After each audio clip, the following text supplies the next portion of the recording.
Ce qui est sûr, c'est que est-ce qu'on arrive toujours à repenser tout, à repenser l'engagement, et qu'on a une idée figée, voilà, et on est parti à l'âge de 12 ans, ce qui était mon cas, et arrivé à l'âge de 40. 28 ans. 28 ans. Et dire, ouais, est-ce qu'il y a une ligne conducteur, est-ce qu'on change, on ne change pas, est-ce qu'on regrette, qu'est-ce qu'on regrette, pourquoi? Et au fil de toutes ces années, il y a une cause qui est la Palestine. Elle était où par rapport à tous mes engagements? Donc, tout d'abord, moi, à mon avis, il n'y a pas un seul engagement.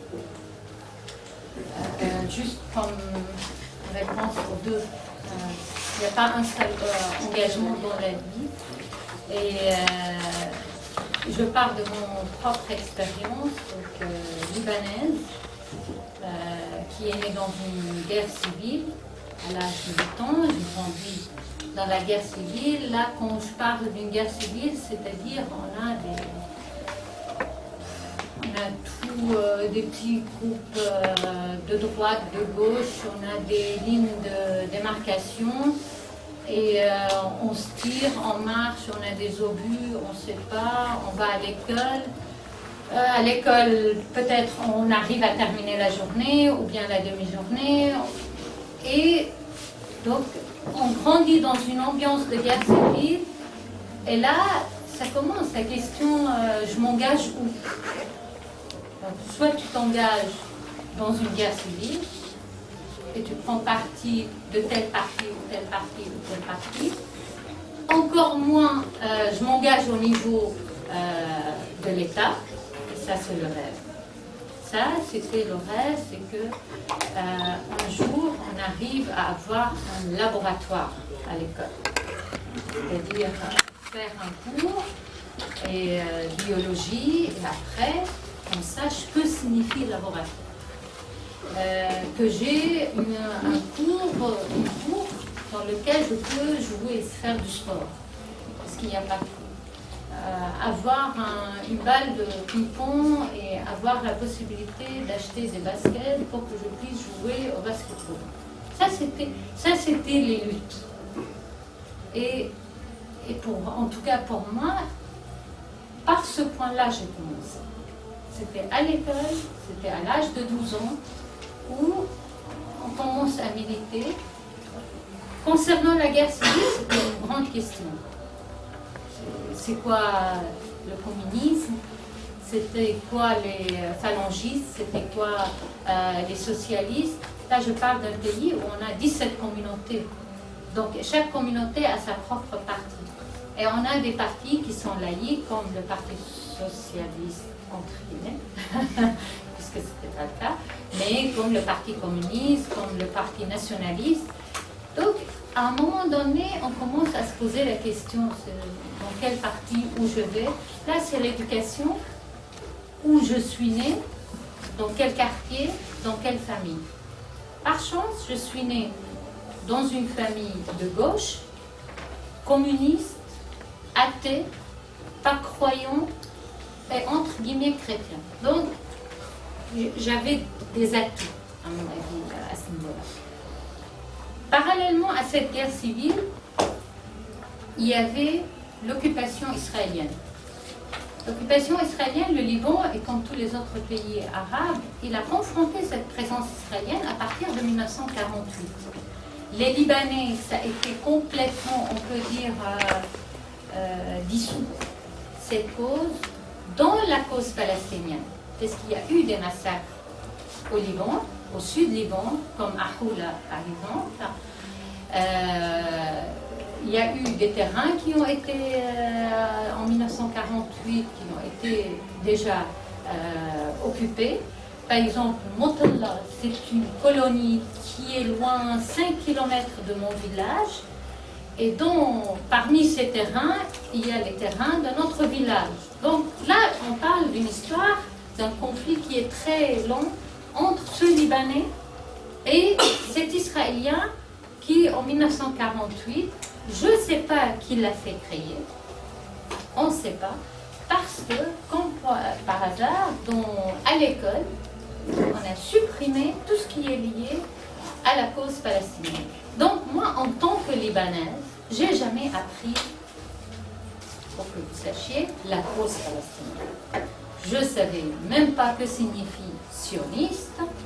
On sait juif, ouais, parce qu'on a une communauté juive, pas plus que ça, pas autant que ça. On a commencé à savoir ces Palestiniens parce qu'ils étaient là.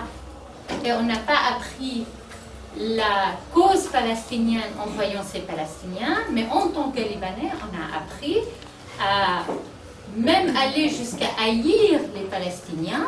Pourquoi? Parce qu'on considérait qu'ils sont là pour voler notre État, puisqu'ils n'ont pas réussi à créer leur État. Et puisque eux, ils sont partis de chez eux, ils sont venus au Liban, donc ils ont créé leur propre État. Ça, c'était la vision globale. Et moi, en tant qu'enfant, aussi, j'ai un cousin qui était tué. Il était massacré, plutôt. Et les rumeurs qui sont parties, c'est que c'est un groupe de Palestiniens qui a tué ce cousin.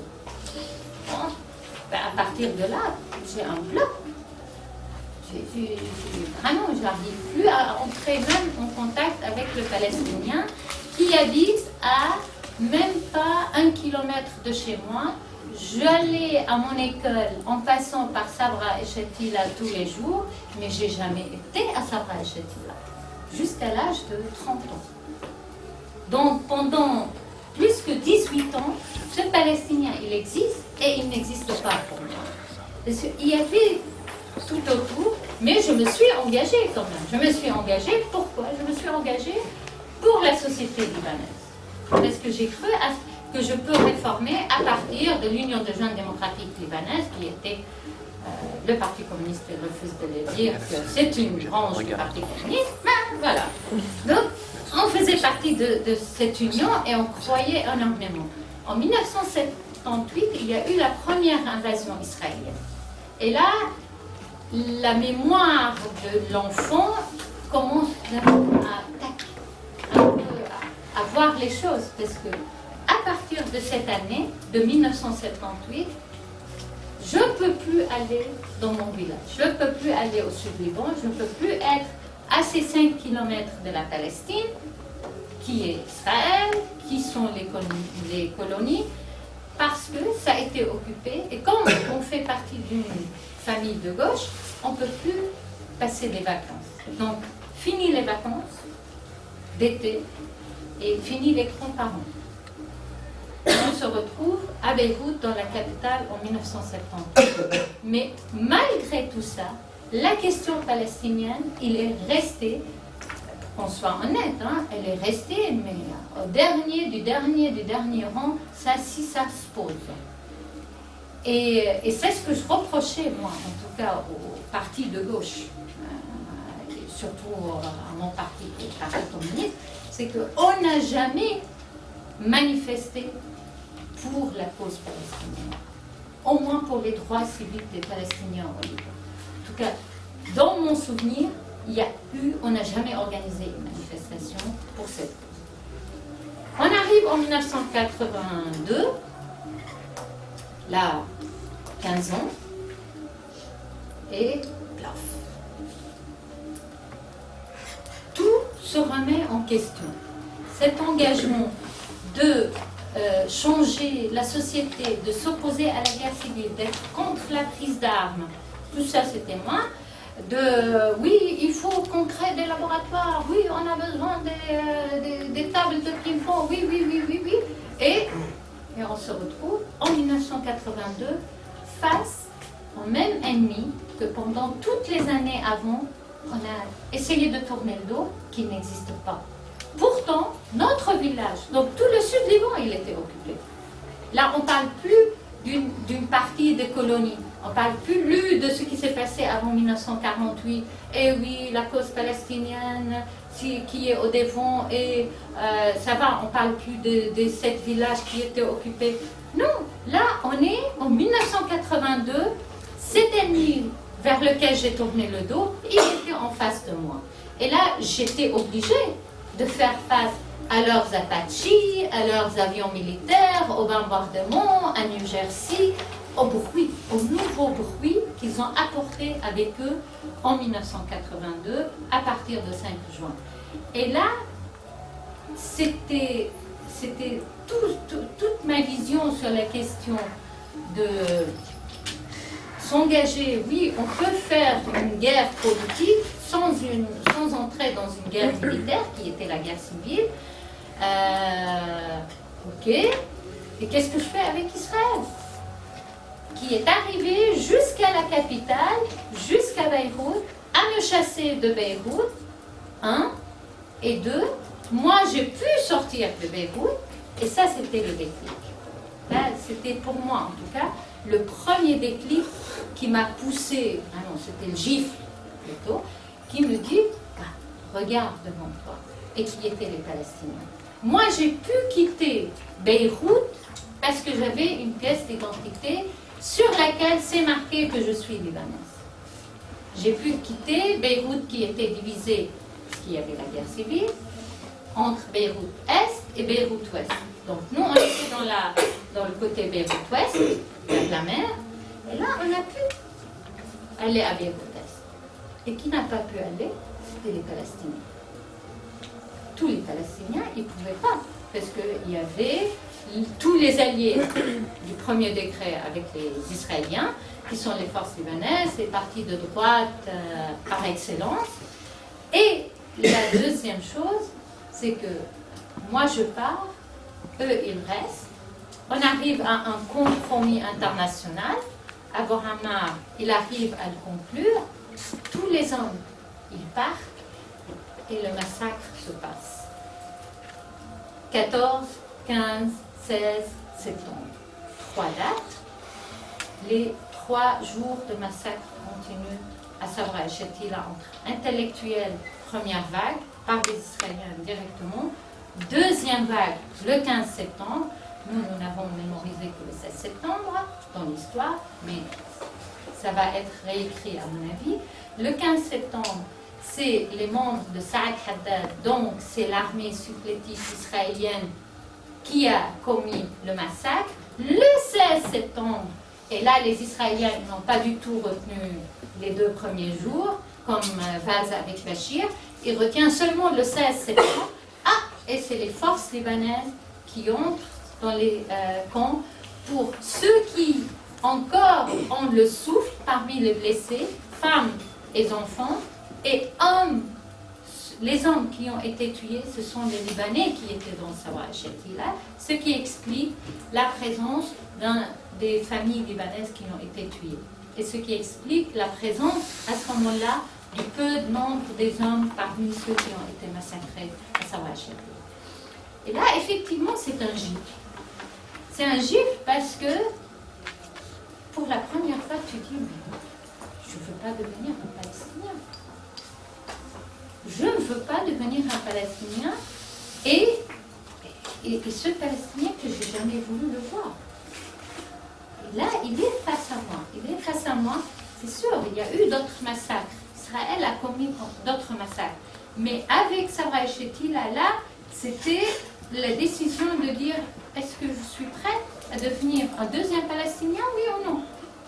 Et Israël est prête à créer un deuxième, un troisième, un quatrième, pourquoi pas? La Jordanie, c'est pas mieux. Et là, effectivement, l'idée que je suis contre la prise d'armes tout au long des années de la guerre civile et que je suis toujours d'accord que, heureusement que je n'ai pas fait, je me suis dit, non, à ce moment-là, si je n'ai pas d'armes, je suis prête à résister contre cette occupation israélienne avec mon corps. Et là, j'entre dans un autre engagement.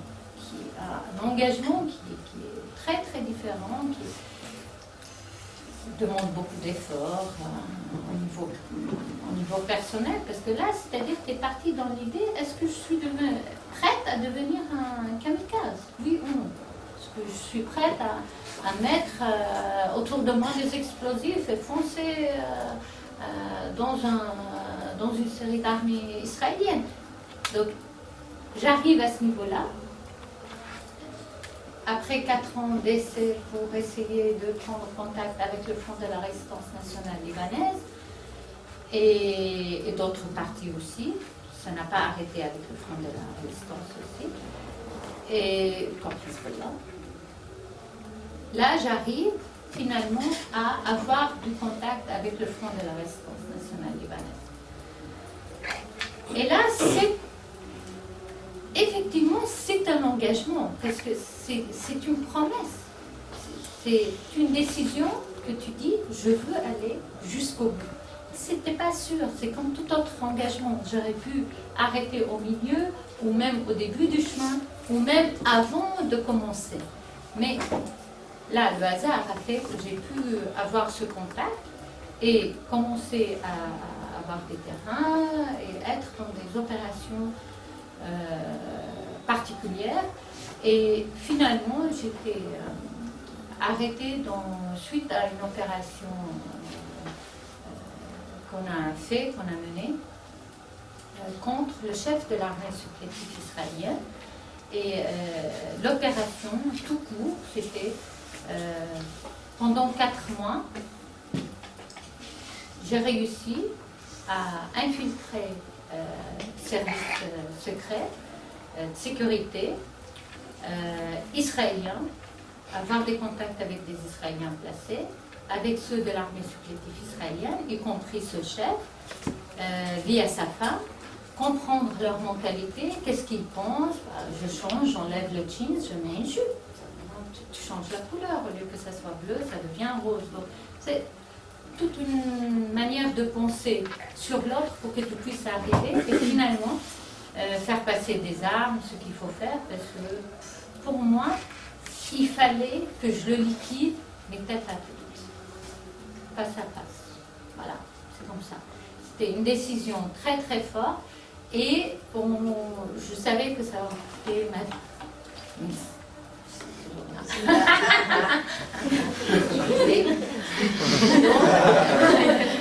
Là, on arrive à avoir les armes, à les passer et surmonter beaucoup d'obstacles. Par exemple, le matin même, à 4 heures du matin, ils sont venus pour m'arrêter, pour m'interroger, et non, j'étais pas à la maison. Donc, il y avait tout qui va arriver avant l'autre.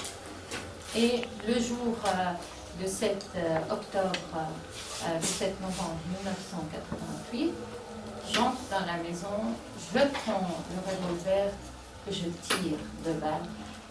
Une dans le cœur et l'autre dans l'épaule. Et là, toute la question, pourquoi 2 balles?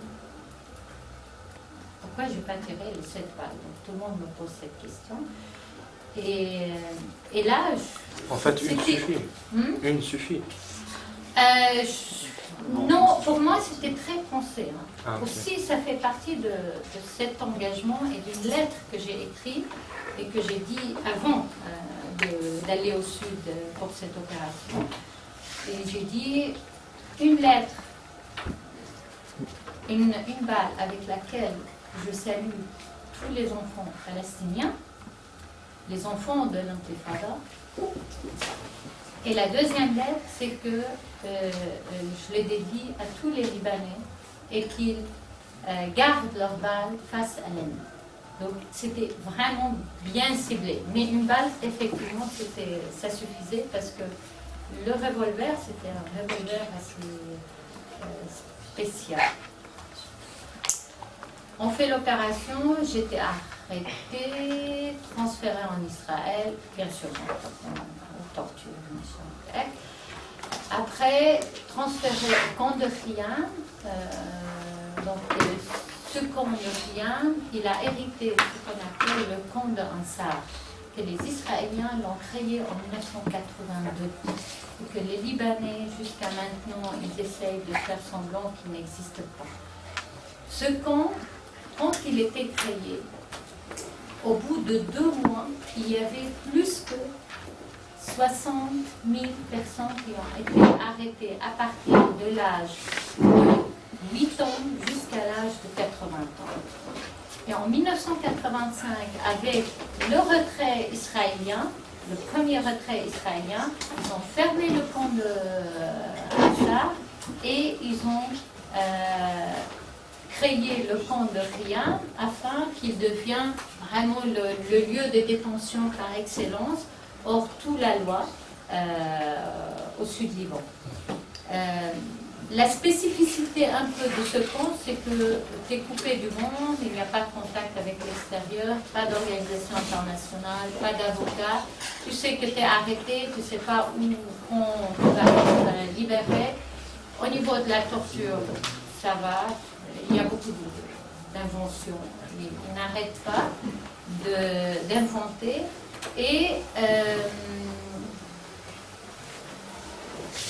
Et tu peux être même, il y a eu des liquidations dans ce camp-là. Donc, je survis. Après 10 ans, j'ai été libérée grâce à une campagne internationale, et pour moi, grâce à la résistance aussi, qui a continué à résister, à faire face à cette occupation israélienne.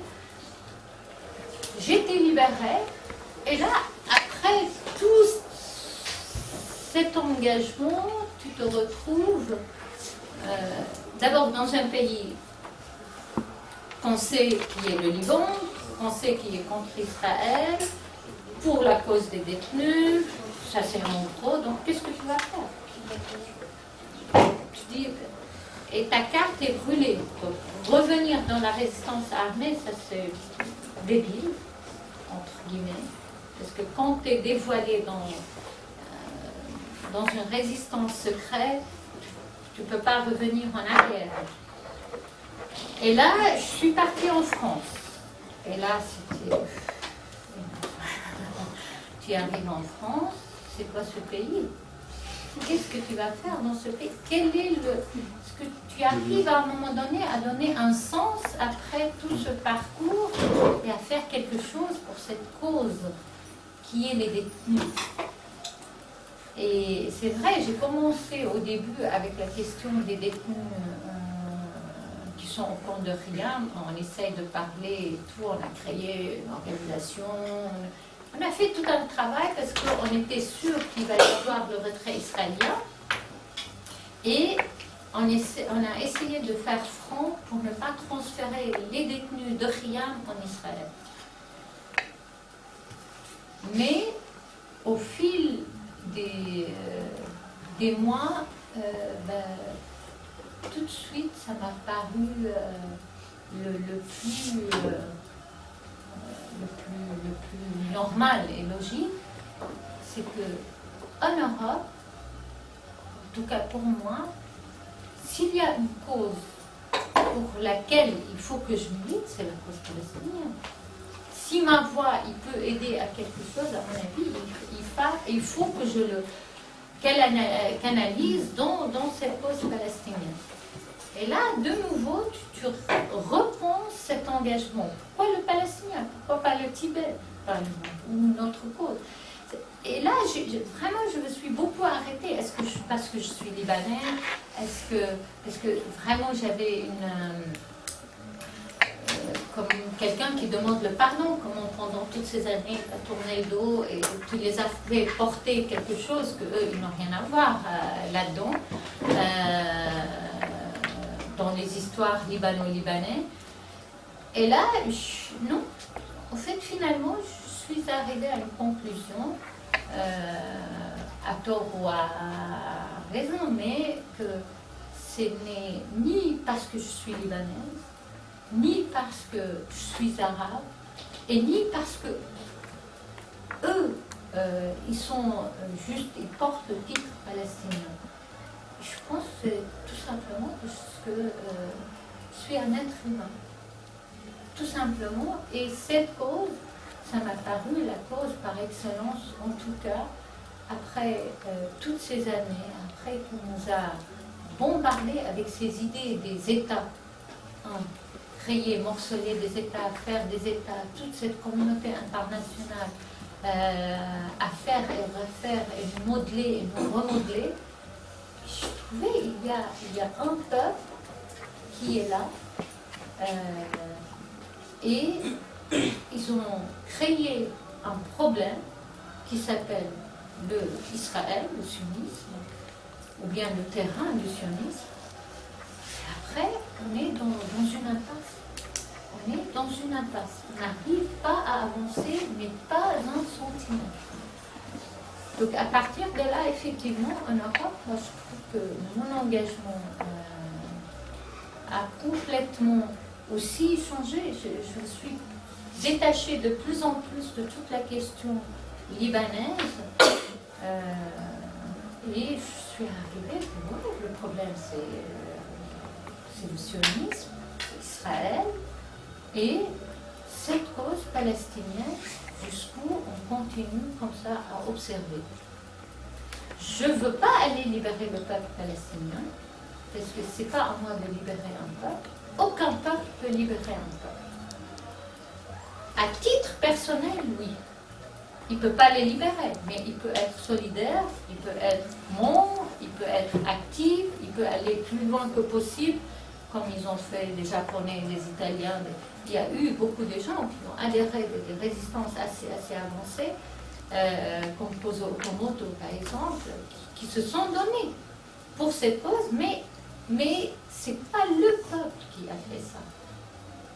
Je suis devenue un parmi tous ces milliers, tous ces dizaines de milliers, des centaines de milliers de Palestiniens. Mais si on va arriver à les libérer, ce n'est pas parce que moi, en tant que peuple, je les libérais, parce que eux, ils sont arrivés à un moment où ils arrivent à se libérer. Donc,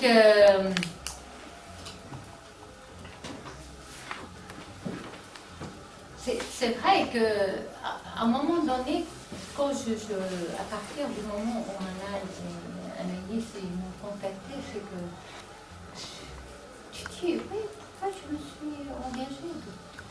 Tu repenses tout. À un moment donné, j'étais complètement plein sur la question libano-libanais, personnelle. C'était pour moi. Et je me retrouve actuellement en Suisse, et je trouve toujours en train de militer pour moi, mais que je trouve à travers la cause palestinienne. Il y a d'autres causes et d'autres engagements sur lesquels je m'engage, par exemple, plein, Blocher. Le Pen suisse. Il y en a des causes sur lesquelles on peut s'engager, mais ça n'empêche que l'engagement, pour moi, on peut multiplier les engagements. Ce n'est pas parce que je m'engage pour la Palestine, ça nie cet autre engagement. Est-ce que c'est complémentaire? C'est nourrissant. C'est nourrissant. Il y a quelque chose qui est mutuel, un échange mutuel. Militer pour la cause palestinienne, ça te forge dans la vie, dans le quotidien. Peut-être que je suis égoïste, mais c'est une réalité. C'est une réalité, et combien on a vu des gens qui vont là-bas, bien quand les enfants palestiniens ils sont venus là, il y a des parents qui ont dit, ça interpelle. Et ils ont dit, des parents suisses, ils ont dit, on n'a jamais vu notre enfant rire et danser. Ça, les enfants de Balata, ils lui ont offert, à ses parents de voir dans cet état leurs enfants ici en Suisse. Les enfants de Mokhayam de Balata, où c'est là où on a les familles les plus en Palestine, qui ont connu, à mon avis, dans l'histoire, tout le parcours palestinien, sans échapper à aucun. Donc je ne veux pas faire long, je pense que je suis arrivée au bout, mais pour vous dire qu'effectivement, à un moment donné, tu penses à tout. Et après 10 ans de détention, à un moment donné, tu te dis, mais quel est le sens de la vie? Pourquoi les gens ils pensent, pourquoi ils achètent des vêtements, pourquoi elles mettent ça, pourquoi lui il met ça? même tu arrives à un niveau là, mais qui est légitime.